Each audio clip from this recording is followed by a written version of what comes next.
Hello everyone, this is wholeheartedly second screen content. If you're watching this as main screen content, I don't know what's wrong with you. You must either be very bored or very interested. But this is the third draft of the Lost Colony lore document. The other video I have narrating the lore document was the second draft, so this is the third draft. I do hope you enjoy, and let's begin.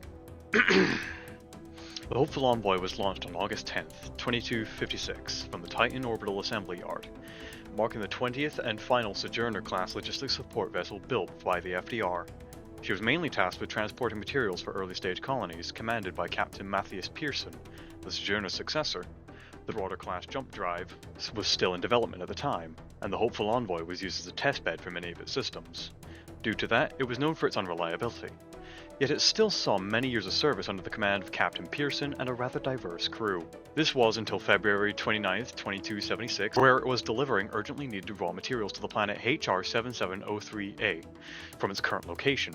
That was a 40 light-year jump, the usual limit being 25 for its class. The FDR had no other ships available at the time, and the Hopeful Envoy was technically capable thanks to its border-class jump drive. The distance restrictions were lifted and the drive was recalibrated for 40 light-years, and the go-ahead was given, and they jumped. The bridge drives operates by creating two connected black holes to form a tunnel through space and time, bypassing all space in between and allowing for near instantaneous travel between star systems. The longer jumps do need to manipulate more space to create a tunnel, putting more pressure on the drive and limiting the max jump distance. The Hopeful Envoy's border-class jump drive was a prototype, and had issues that production models didn't. One particular issue was the navigation system, struggling to lock onto a specific point in space further than 35 light-years. It was a known issue, and reduced the accuracy of jumps, often by non-insignificant amounts, but not particularly dangerous.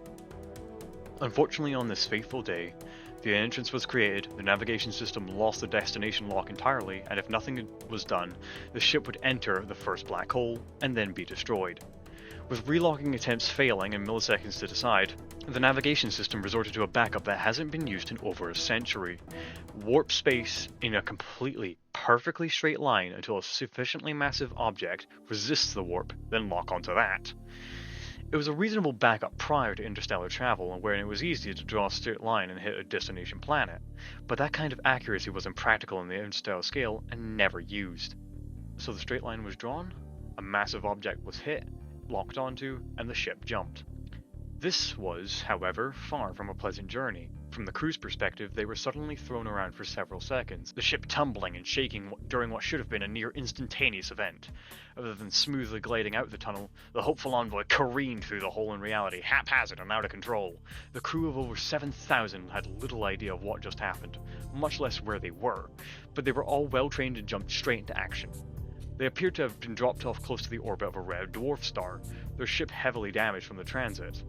It was a very eventful next few hours, officers racing around to see what was happening, giving orders while the enlisted race around trying to fulfill those orders. But the fires were put out and the holes were plugged. They finally had some time to figure out their next move. Firstly, the damage. The jump drive and FDL relay were both utterly destroyed, taking out much of the equipment in the surrounding bays.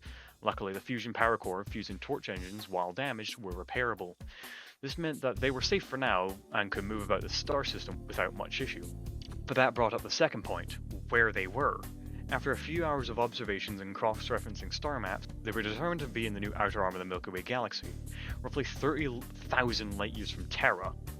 There was effectively no possibility of the FDR knowing where they went, and even if their jump drive was in working order, it would have been 20 years worth of jumps to get home. So they were stuck, which brought them to point 3. What to do now? The red dwarf they orbited luckily had a few smaller planets, but nothing that they could make survivable. Luckily, it was part of a binary system, and the larger star, about 100 AU out, it would mean a month-long trip with no guarantee of success, but it was their best shot at finding a more habitable planet. With the ship on its way, they discovered that the third planet was within the habitable zone of the star. While it was slightly larger with a gravity of 1.2 Gs, it still had an atmosphere that wasn't too thick, had significant oxygen, and a sufficiently protective magnetic field. Upon arrival, they began with high-quality surface scans. Life did exist on the planet, and to a frightening degree.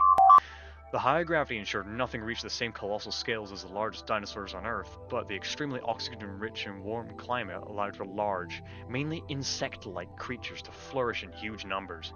Wildly diverse, DNA so dissimilar among creatures and it makes humans and bananas look like close relatives. Life on the New World, which they named Ranska, started out hard, but relatively simple. Gather resources, clear forests, construct buildings, plant seeds. The buildings were basic and communal, with B-level tech being used wherever possible. After a few years, enough infrastructure was in place to allow the colonists to have children more frequently.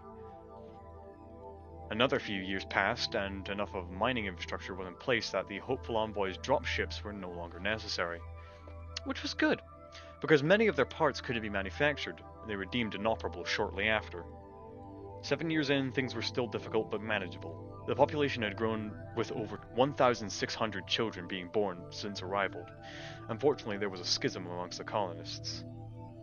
1,200 of them ultimately leaving to form their own colony, cutting contact. Their numbers were small, and even with the D-tier fabricators they had kept, they just didn't have the people necessary to survive long term.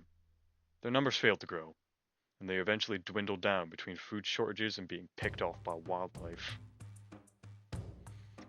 This was very unfortunate, and the leaders of the main colony wished not to repeat it. So a rule was put in place. For those wishing to start their own colony, it was fairly simple. A group of colonists could vote to leave, and leave, as long as neither them nor the colony they were leaving had a population of less than 5,000. That was deemed the minimum population necessary for self-sufficiency. It had now been 35 years, and some new colonies had already been formed. Thanks to their ability to continue using advanced tech to automate and allow more time to raise children, the global population had reached over 4,000 people. But it was becoming obvious that they were losing much of their tech, since without high-tier fabricators, they only had the global population to support B-tier tech. They switched as much of their stuff over to B-tier tech as soon as possible. Pretty soon the population growth would slow greatly, as they no longer had the automation to pick up the slack. They would be stuck at B tier until a global population grew high enough once again to produce C tier tech. Overall, it wasn't until 2540, nearly 300 years later, that the global population had grown to a point where they could start supporting the production of C-level tech.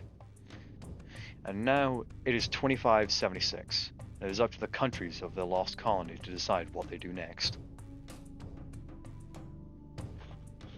There is a pigeon intensely staring at me, and I'm scared.